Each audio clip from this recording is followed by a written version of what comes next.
আজকে যখন নানু বাড়ি গেলাম, তো এখান থেকে হচ্ছে আমার অন্য এক নানার বাসায় গিয়েছিলাম। মানে বেসিক্যালি আমার নানুর বোন, তাদের হাজব্যান্ড এবং অন্য একজন বোনও ছিলেন আর কি। সবাই আমার নানা নানি আর কি। সো যখন এখানে গেলাম, প্রতিটা মানুষ এত এক্সট্রিম লেভেলের সোশ্যাল মিডিয়া এডিকটিভ, জাস্ট বলার বাইরে। Every single social media trend, like Salman F Rahman Salman F রহমানকে আনিসুল হক যেভাবে ধরায় দিল, তারপর হচ্ছে নাকি আমাদের দীপুমণি তার ভাইপো না ভাগ্নে কে যেন 999 ফোন করে তাকে বলছে যে তাদের বাসায় দীপুমণি আছে, ব্লা ব্লা ব্লা। মানে এন্টায়ার সোশ্যাল মিডিয়ার যত যা যা আছে, এভরি সিঙ্গেল থিং তাদের নলেজে। মাঝে মাঝে এমন এমন কিছু ট্রেন্ডের কথা বলতেছে বা কি যে ইনফরমেশনের কথা বলতেছে, I literally have no idea about this. I mean, generally আমি সোশ্যাল মিডিয়াতে অনেক বেশি থাকি, মোস্টলি আমার কাজের পারপাজেই। বাট আমি আসলে এত বেশি ট্রেন্ড ফলো করি না, বা আমি হোম পেজে অতটা অ্যাক্টিভও থাকি না। বাট আজকে যাওয়ার পর দেখলাম যে প্রতিটা মানুষ এত বেশি অ্যাডিক্টিভ। আই মিন, আমি ওখানে যতক্ষণ ছিলাম, নিয়ার অ্যাবাউট 1.5 আওয়ার, এই 1.5 আওয়ারের পুরোটা সময় তাদের ডিসকাশন সোশ্যাল মিডিয়া রিলেটেড কোনো টপিক।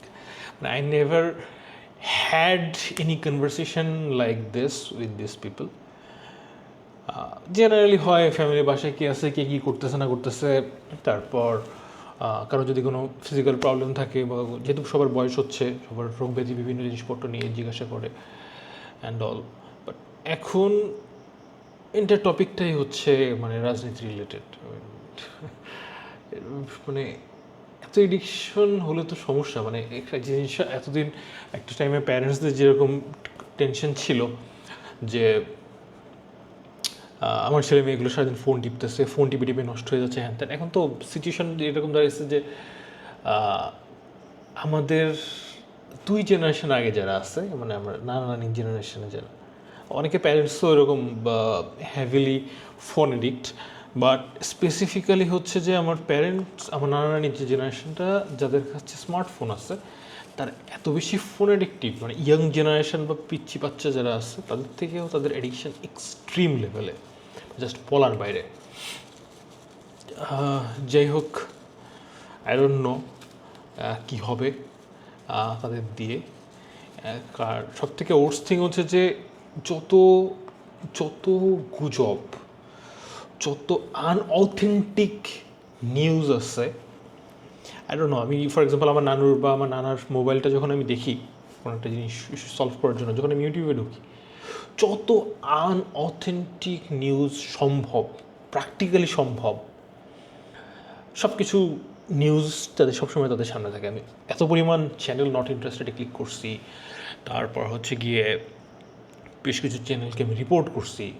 আমি জাস্ট অলওয়েজ ট্রাই করি যে অথেন্টিক যে সোর্সগুলো আছে, ফর এক্সাম্পল দেশি যে লোকাল চ্যানেলগুলো আছে, তাদের যে ইউটিউব চ্যানেলগুলো আছে, সেইগুলো হচ্ছে ফলো দিয়ে রাখার, যাতে সেই রিলেটেড কন্টেন্টগুলো আসে। বাট সেগুলোর কোনো খোঁজ খবর নাই, টোটালি কোনো খোঁজ খবর নাই। যত যা আছে সব কিছু হচ্ছে ওই related information. I don't no সবার ফ্যামিলিতে এই ধরনের কোনো সিচুয়েশন আছে কি না, বাট আমার ফ্যামিলির অলমোস্ট সব কয়জন মেম্বার, স্পেসিফিক্যালি যাদের বয়স অ্যাবভ 60 আর 65 টিল দ্য এন্ড, সবাই এই smartphone addicted, Facebook addicted and YouTube addicted. I don't know কী হবে এই মানুষগুলোর। Anyway, piece.